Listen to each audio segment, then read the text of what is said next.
Good morning. Hello. Good morning. If you haven't got headphones, put them on. Can everyone hear me okay? Cool. Excellent. Welcome.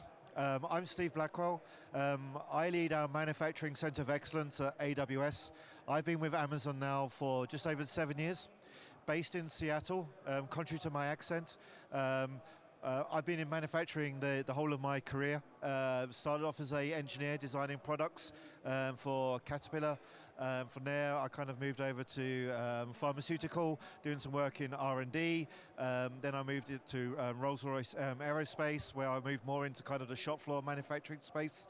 And then Rolls-Royce moved me to Asia, where I spent 10 years. And this is where I joined AWS back in 2017. So I spent the whole of my career in manufacturing, either on the business side or on the IT side. So this is my first, well, I think this is the first time Hannover has done these masterclasses, so I'm not sure what to expect on how this goes. They described it to us as anybody that's been to AWS reInvent, which is our big user conference in Las Vegas in November, December. They described it to me as a chalk talk, which is an interactive session and so forth, and really here for you to learn. So we'll see how this goes. So I am open, and I really would like any questions as I go through this class, you know, these slides type thing. So we only have one microphone. So if you do have any questions, just raise your hand. I will come and find you. You can give your question into microphone so everyone else can hear, and I will answer it. Okay. So it will be messy, probably, but hopefully, you know, it'll be good. Also, I realize that probably not everyone here is a native English speaker. So if I do start to speak too fast or I start using English slang words, just wave at me, nod, and I will try and re-explain. Okay? All good. Excellent. So, for the next 57 minutes and 24 seconds, we're here to talk about building an industrial data strategy. Okay? The reason why we're talking about that is, you know, unless you've been hiding under a rock, you know, manufacturing is going through this digital transformation, you know, Industry 4.0, whatever you want to call it. The way that I really describe it is that, you know, in the 90s, early 2000s, you know, manufacturing really embraced robotics and automation to drive for, you know, productivity improvements and operational efficiencies. That was fantastic, you know, and a lot of manufacturers are like very efficient and have adopted lean practices and processes. But it created, you know, with the implementation of these automation systems, you know, ERP systems, MESs, data silos. And these data silos are sitting across the whole of the manufacturing enterprise. And now with cloud, machine learning, IoT, manufacturers are going, okay, how can I actually take all this data that I've been creating and collecting over the last 10, 15 years and be able to actually use that data to drive for that next level of incremental kind of efficiency. So there's 2 seats here and there's 2 seats there. Okay, cool. So yeah, so how can manufacturers do that? But what I will say is, you know, if you speak to, you know, anybody at like Gartner, for example, they'll talk to you about predictive maintenance, you know, is the golden use case that's going to save manufacturing. It may or may not. I will tell you that predictive maintenance is actually hard. It's actually very hard to do purely because of the data that you need, okay? You know, to do predictive maintenance, you need all the historical failure, you know, information of why it failed, how it was fixed, but you also need all the telemetry from how the machine or asset is actually operating. You need to bring both sets of data together to be able to create a machine learning model that's actually going to be able to predict that failure, okay? So here I've got some use cases of what we see happening in manufacturing. And I'm not going to go into all of them. You know, my colleague is actually on the stage there talking about other ones. I just wanted to use 3 as an example. So as I said, predictive maintenance is hard. So most manufacturers we see don't start with predictive maintenance. What they start with is what I call OEE visualization, or real-time visualization of what's going on the shop floor. In most cases, I'm sure every manufacturer has some form of OEE dashboard, or more likely an Excel spreadsheet they use to basically calculate OEE. But that's probably done at the end of the shift, end of the week, or maybe end of the month, which is great, but it doesn't tell you, or more to the point if you're a manufacturer, doesn't give you information of being able to address it in real time. It's great, my machine went down and my line stopped, last week, but I want to stop that from happening like now, or I want to be notified about it in real time so I can actually address it. So, the first use case we really see manufacturers focus on is OEE visualization, connecting up all their assets, machines, applications, so they can visualize that data in real time and be able to react to it, okay? From there, once manufacturers understand exactly what's happening across their factories, their lines, their assets, they can then say, okay, I know what's happening in real time, okay, I can now start looking at trends, I can start applying kind of advanced analytics and start to do some kind of root cause analysis. So I know what's happening, now I can address why it's happening so I can potentially stop it from happening. So that's the second use case, production and process optimization. Okay, so this is where the analytics comes in. And then finally, once I understand what's happening, why it's happening, they can then start building machine learning models or start looking at things like generative AI to start preventing it happening. And this is where we get into predictive maintenance or predictive kind of quality. So it's very much a journey that we see manufacturers going on of being able to get the data and bring it in. Okay? No questions so far? Good. So, again, getting to that data is hard, okay? So this is why AWS developed the Industrial Data Fabric, framework, okay? So we did, as part of this, the IDF as we call it, is try to simplify and make it easy for manufacturers to start small and scale out of being able to address the use cases that I was just talking about with their industrial data, okay? So we moved it into 4 layers, or split it into a layer cake. So at the bottom we've got ingest, okay? So this is ingesting the data from a PLC, a SCADA system, your MES system, your ERP, okay? So bringing that data from whatever systems of record or event system the data's been created into your, what I call a data lake, okay? And we'll get into it a little bit in a minute, because there's multiple different types of data that you need to address. You've got your time series data, your industrial IoT data, you've got your structured data coming from your MES or your quality management system, but also you've got all your unstructured data, your CSV files, your XML files, your videos, your pictures. So there's multiple different types of data that you've got to ingest, okay? Then we've got our store layer, okay? So our store layer is storing all that data, okay? As I said, we've got multiple different types of data, and you're not going to take all 3 data types and put it into a SQL database, because a SQL database is not designed for storing images, for example. So you need to be able to store and manage, and also do it securely, all your different types of data. So this is what our store layer does, okay? Next, you need to be able to make that data usable, actually get information out of that data. And that's what we call contextualization, okay? And contextualization has a couple of different levels. At a very simple level, it may be associating your data to an asset hierarchy or an ISO 95 model, so you actually understand where that data's come from, okay? And in a minute, or later on, I will talk about UNS as an example of a way of kind of achieving that.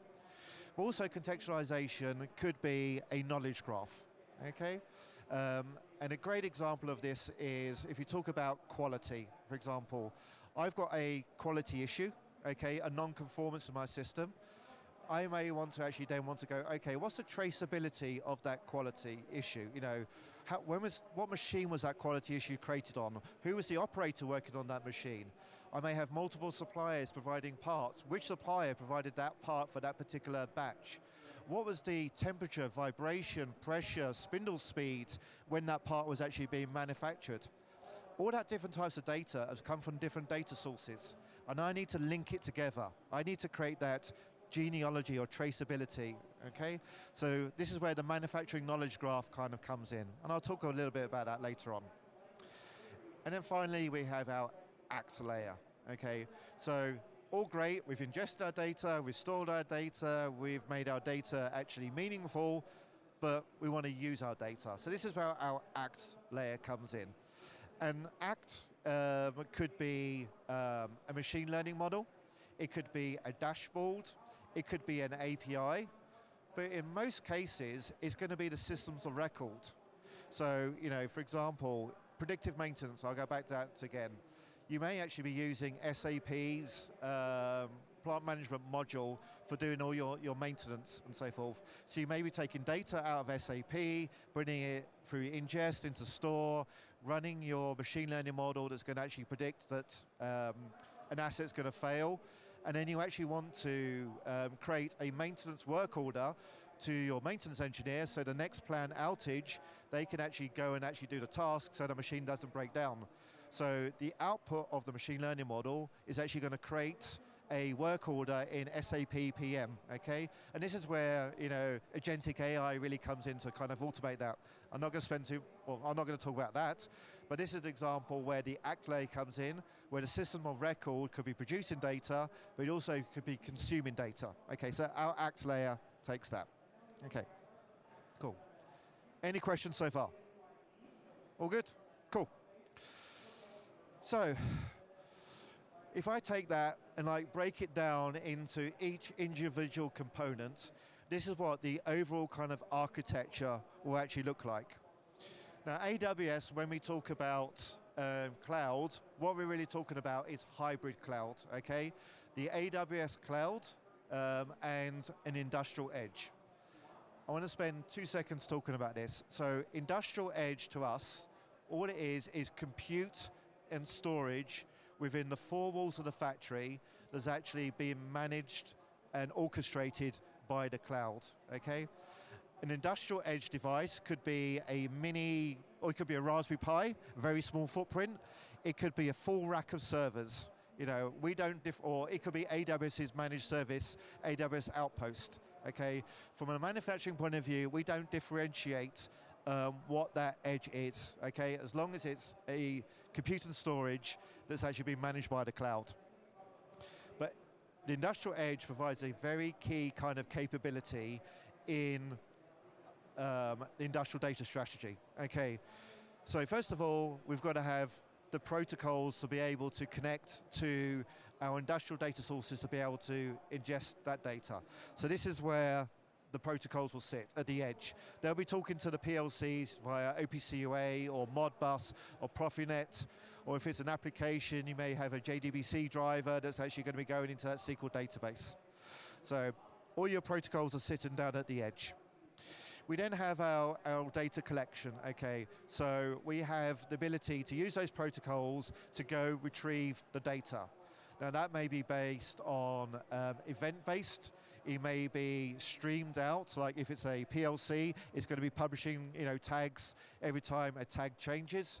Or it may be that you actually set up a schedule, go into that database, you know, and send me the data after every hour or when a batch is completed and so forth.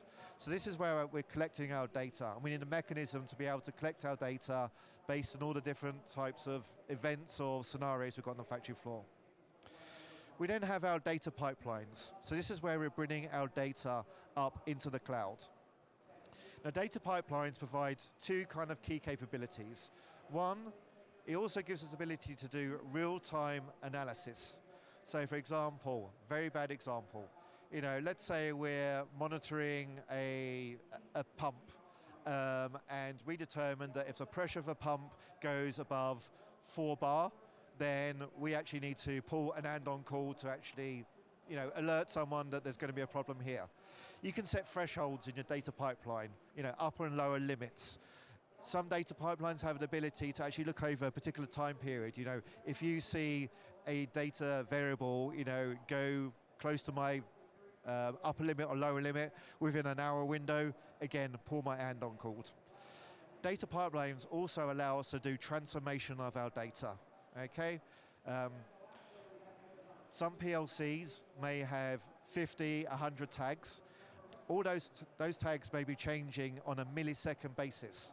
You don't want to bring all of that data from that PLC into the cloud, because you're going to turn your data lake into a data swamp, okay? And you're just going to be lost. So that data pipeline has the ability to do some forms of calculations. You may do normalization, averaging, sampling of that data, so that you've just got the right amount of data in your data lake for the use case you're actually looking at. We've spoken about store, contextualization, and data access in the previous slide. The key thing here is that whatever application you've got, either an enterprise application, a purpose-built application, analytics model, a machine learning model, it's going to be pulling from that data store, it's going to be helping to create additional contextualization, and also you'll be able to access that data as well, okay? We then have our dashboards that kind of sit on top of that. And then finally, closing the loop. There are some instances where you may want to deploy your machine learning model, specifically like computer vision or an analytical model, if you're doing kind of centerline analysis of a particular machine, back down to the edge. Because the factory may not have high bandwidth network connectivity. You may want to do millisecond inference. So you want the ability to be able to build, train, validate your machine learning model or your application in the cloud, and then deploy it down into your factory. And you may have 50 factories, like 50 different edges. So you want to do it once in the cloud and be able to deploy it out. So on the right-hand side, we've got our application operations, application dev. This is the ability to be able to use the cloud, to be able to develop, train, validate, and then be able to deploy that down to the edge. And then obviously you can run that at the edge as part of your kind of process control. Okay, so this is our architectural blueprint. Any questions? Yes, sir. Hand sec, let me run to the back. I think you jumped over one important topic, is security. Maybe you can tell something about that, data security and so on. Sure, thank you. Yes, I didn't jump over it. It was my last part I was going to come to. So a key thing is ensuring that everything that happens is being done securely, okay? So there's multiple ways to look at this. So from a security perspective, we want to make sure that all data is secure. So when data is being moved in transit, it's encrypted. When it's stored, it's been done encrypted. Additionally, you need to make sure you have the role-based access controls that goes around this to make sure that the right people are having the right access to the data and so forth. So you need to have the RBAC models around that. Now those access-based models are going to be embedded within kind of your UI dashboards reporting or your applications. So you need to make sure you have your kind of security layers that go around all parts of this, and that's why security is on the left-hand side, because there's multiple different capabilities on that.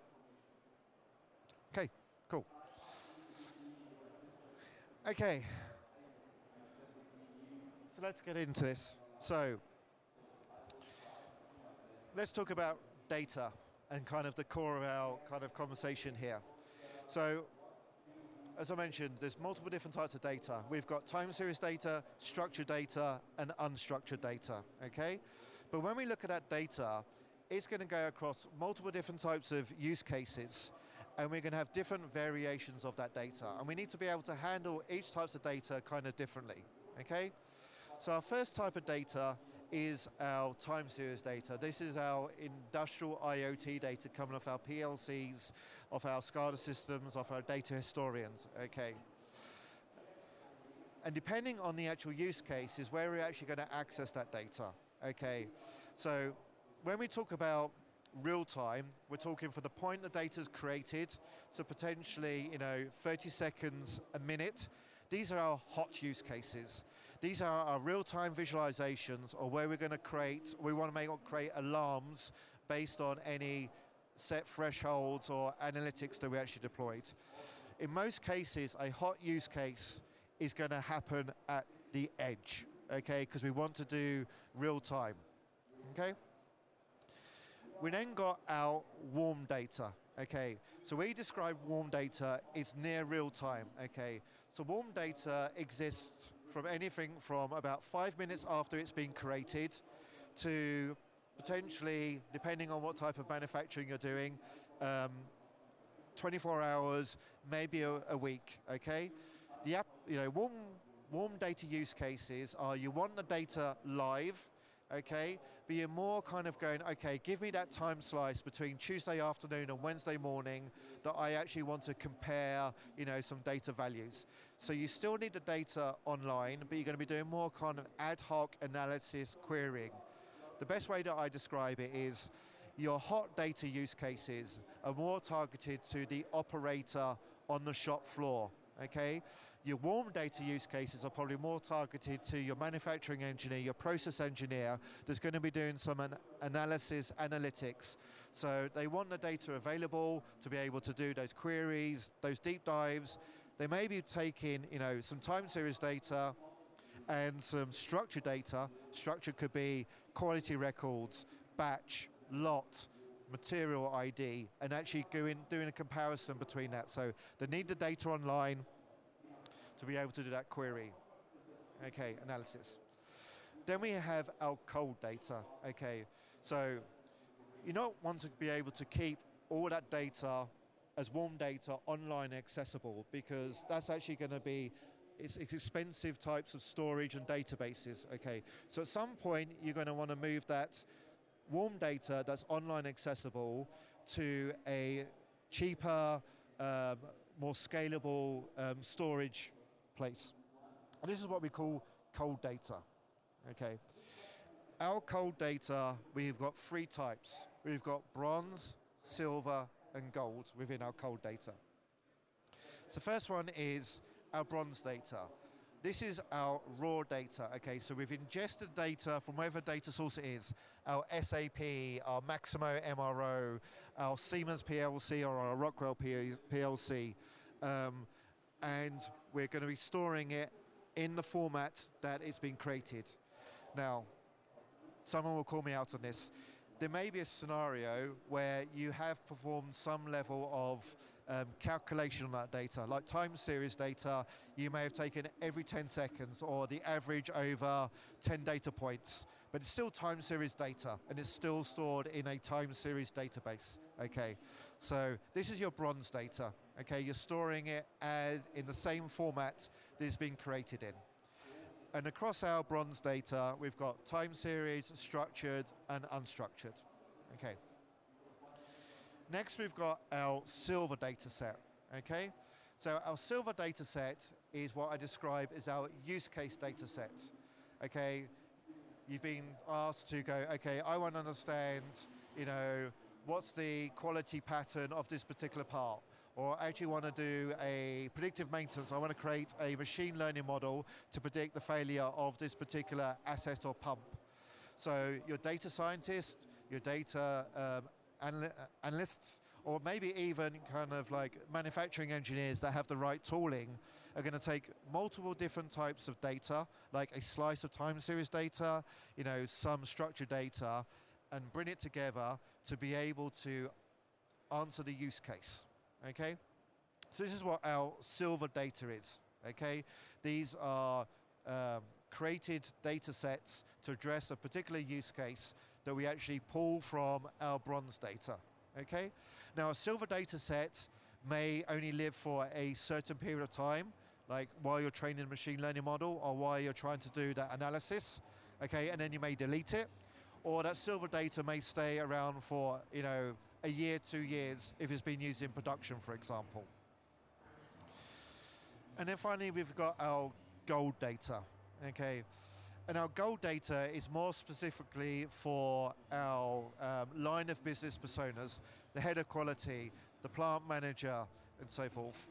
Again, I'll go back to predictive maintenance as the example. If anybody knows AWS services and have ever done kind of predictive maintenance, you run an inference on a machine learning model. The output of that is either going to come from an API, or you may get a JSON or a CSV file created in an S3 bucket, okay? The head of maintenance is not going to go into an S3 bucket or query an API to tell if their asset's going to fail. They're either going to have an alert on the dashboard that they look on their mobile device, or they're going to want it automated to come through like an email to say, you need to go and do something, okay? So in most cases, our gold data is actually created as part of the output of our silver data, the results of that analytics, that query, that machine learning inference, okay? So our gold data is really kind of what I describe as the line of business data, okay? And then across our bronze, silver, and gold data, we have our data catalog.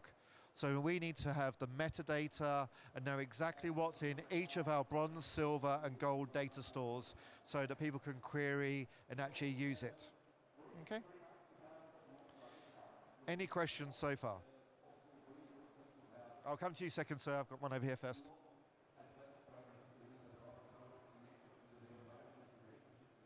You mentioned about the silver and gold data on the cold data, but if I have a model, I basically have a plant control and also my predictive maintenance. I don't necessarily want to wait till I get it into the cold data storage, because I want to do this more on the real-time perspective.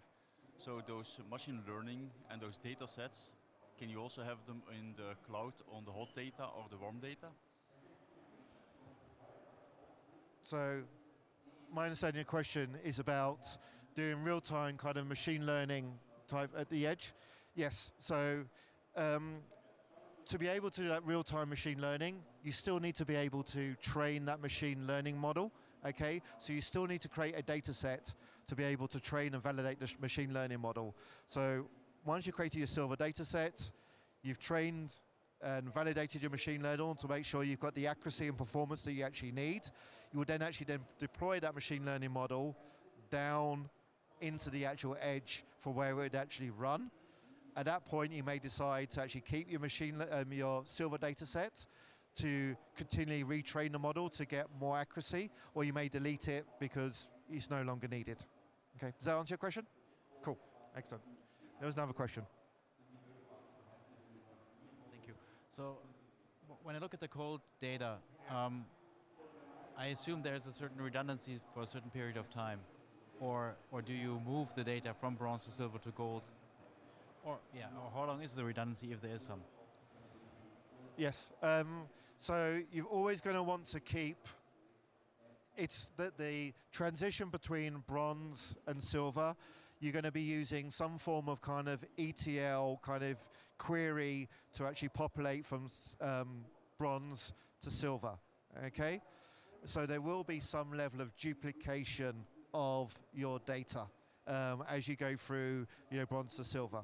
Now, what I will say is that depending on your manufacturing enterprise, there may be some level of archiving, trimming of that raw data, okay? So you may only keep that raw data for, a year type thing, but that silver data may actually live a little bit longer because it's actually being used.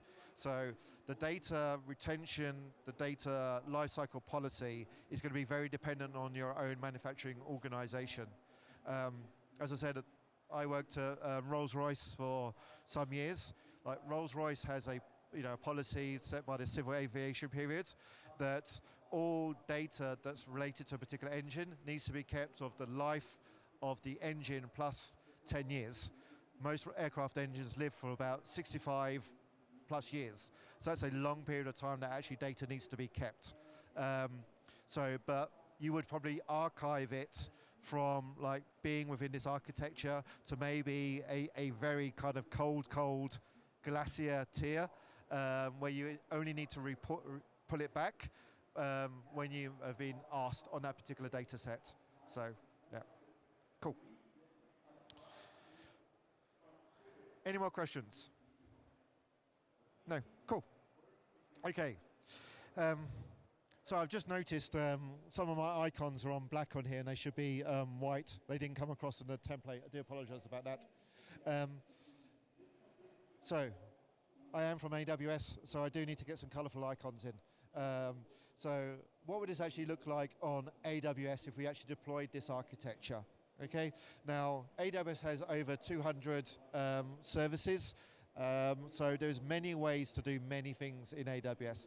This is why I put it in reference, because this is an example of how you could actually do it.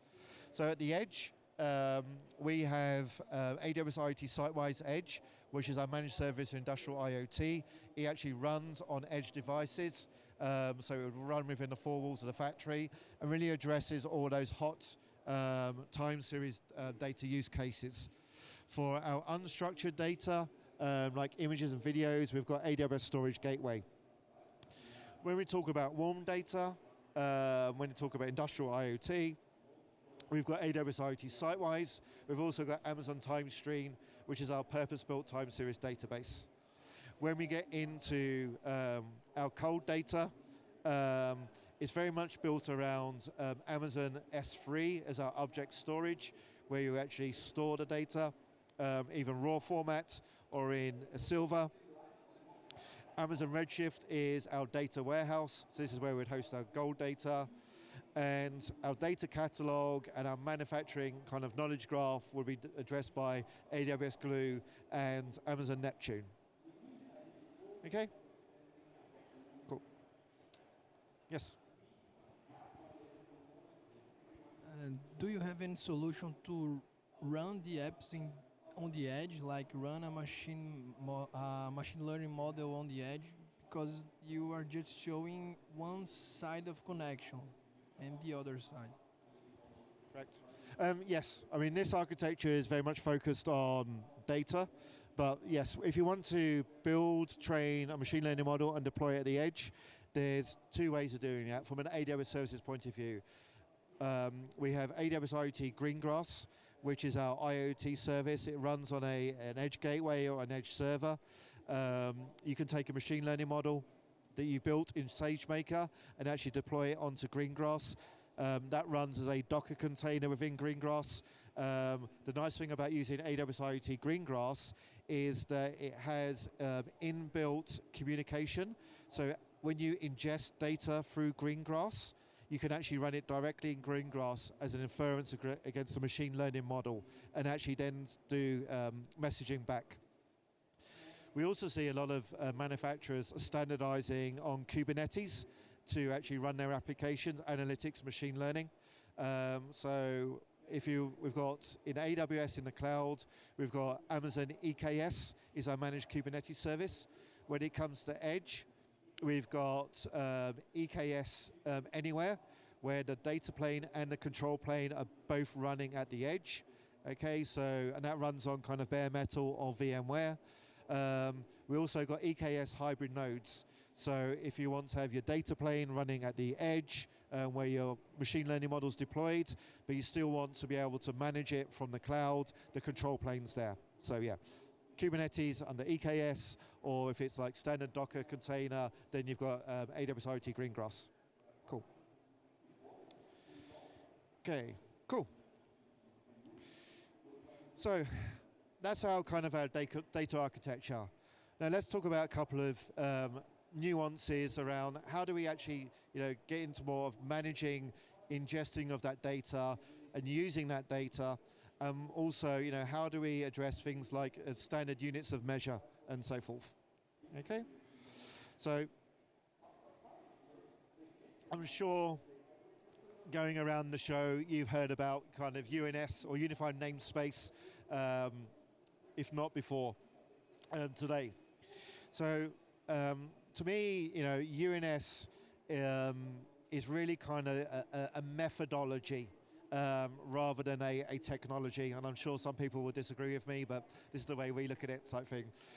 The key thing around UNS is a way to be able to structure the ability to be able to ingest your data and actually be able to use your data.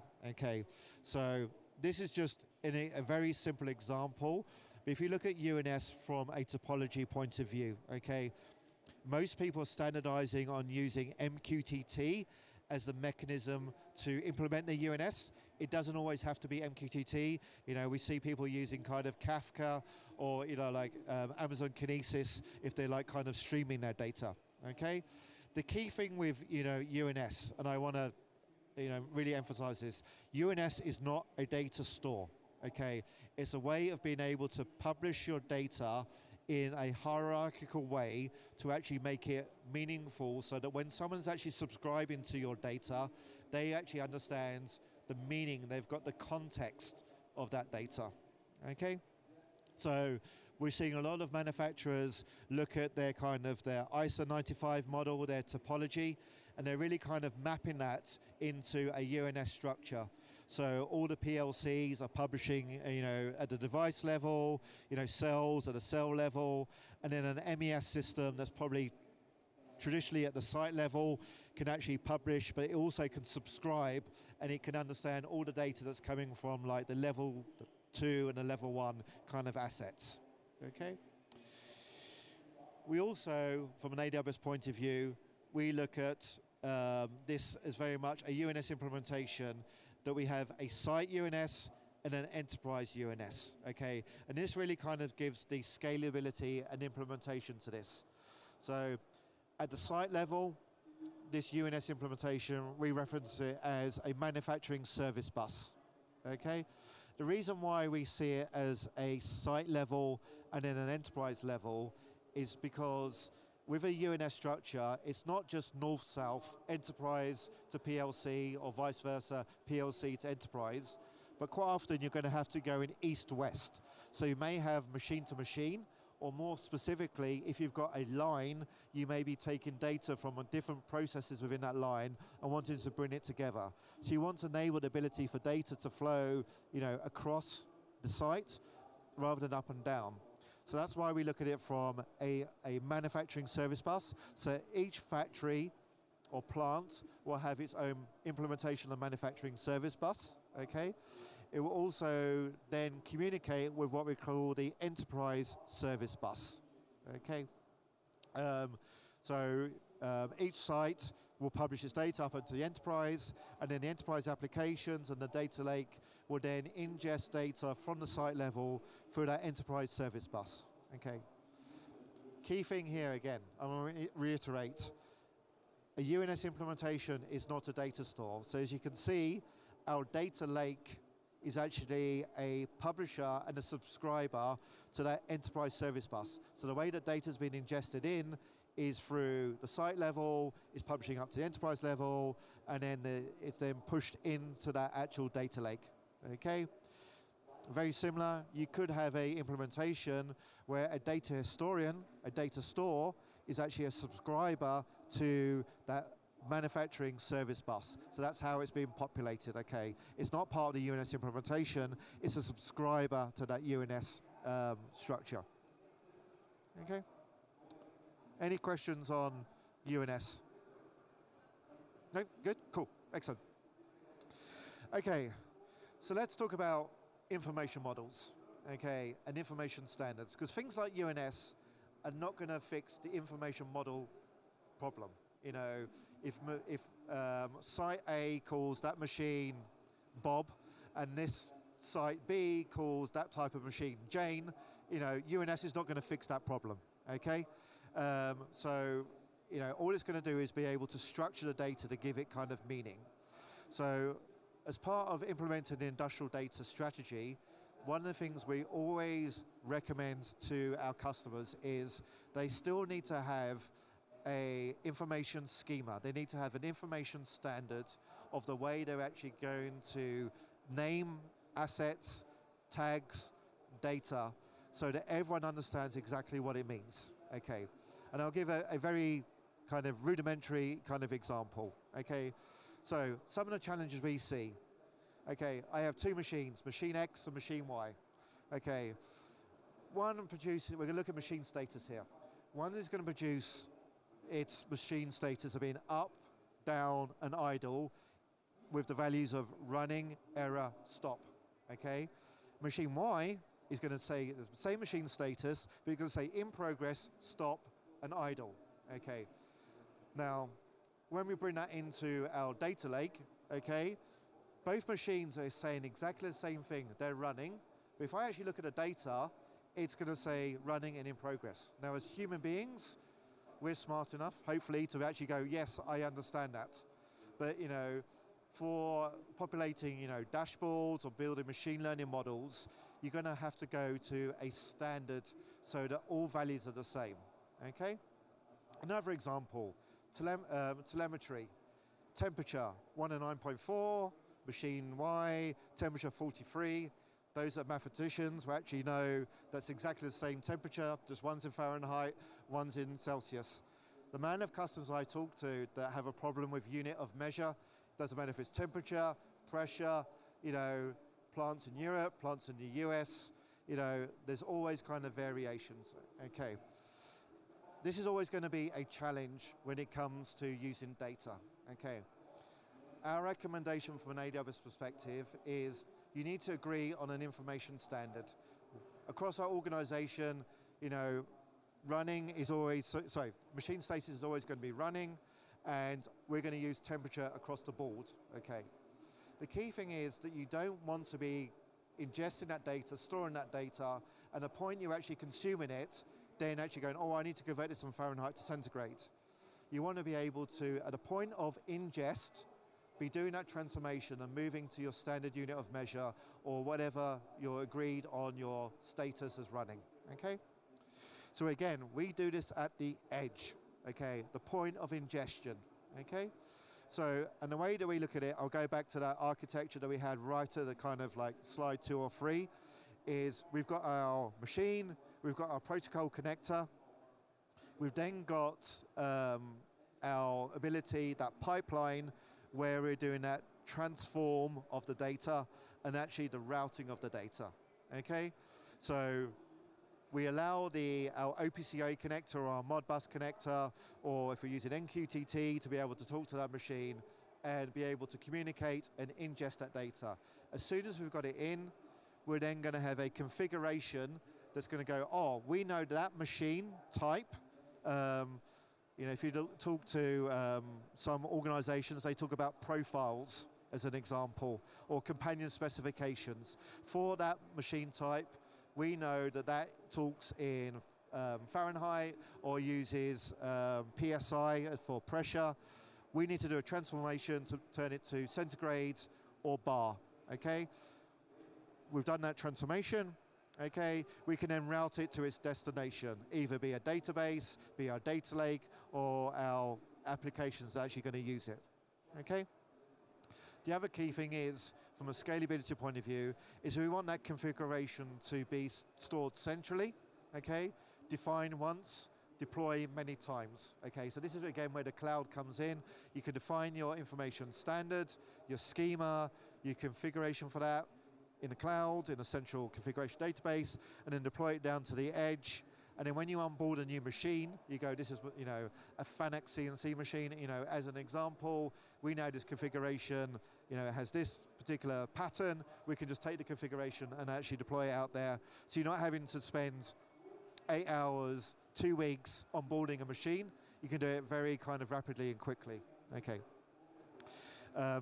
Just for those referencing, the way that we achieve this from an AWS point of view, because I know this is a pretty picture, we have a solution called Shopfloor Connectivity. It's an actual open source application that we build and maintain, make it freely available, so you can go onto the AWS website and maybe download it. We're also showcasing this in our booth in Hall 15, so you can go and meet the team and they can take you through the demo. We've actually got Beckhoff, Siemens, multiple PLCs where we're actually showcasing bringing this data in. So we implement this like Shopfloor connectivity, and this is exactly what would happen. So again, same example, my machine X, machine Y, you know, I've got my additional machine statuses, I've got my 2 different temperatures, or more different temperature units, you know, bringing it up. For machine X, because it follows our standard, we don't need to do anything. We're just ingesting that data straight into our data store. For machine Y, we're obviously doing the transform, so we're converting the status messages to our information standards. We're converting our temperature from Fahrenheit to centigrade, so we're just doing the simple math calculation, and we're storing it into our database. This means that any manufacturing engineer, process engineer, data scientist, your head of manufacturing, when they query and use that data, they know exactly what that data is, and they've got trust in that data, and so forth. So saving, additional rework and so forth. Okay. Any questions? No? Cool. All right. So, I just want to kind of wrap up. I talked about kind of the manufacturing knowledge graph, okay? From an AWS point of view, as I showed in a couple of slides, this is Amazon Neptune. Obviously, we have partner solutions as well that offer the same kind of capabilities. The key thing around manufacturing knowledge graphs is it gives us that traceability. Okay, again, I'll use the quality example. We could take a non-conformance. We can actually go, okay, that non-conformance was created in our quality management system, but I want to associate that with what production order, what was the supplies of the material, what was the IoT data. Also, once you've got this architecture in place with this manufacturing knowledge graph, you can expand it across your manufacturing value chain. So start looking at smart products and services, IoT connected devices, and move it into engineering design where you're developing new products. The example I give is we had one customer that was actually getting defects, warranties of the product actually out into the field. They'd implemented a knowledge graph across all their data. They first analyzed it from, okay, we've got a defect. They then looked at it from, okay, what was that? Was there actually a quality issue that potentially was caused that defect?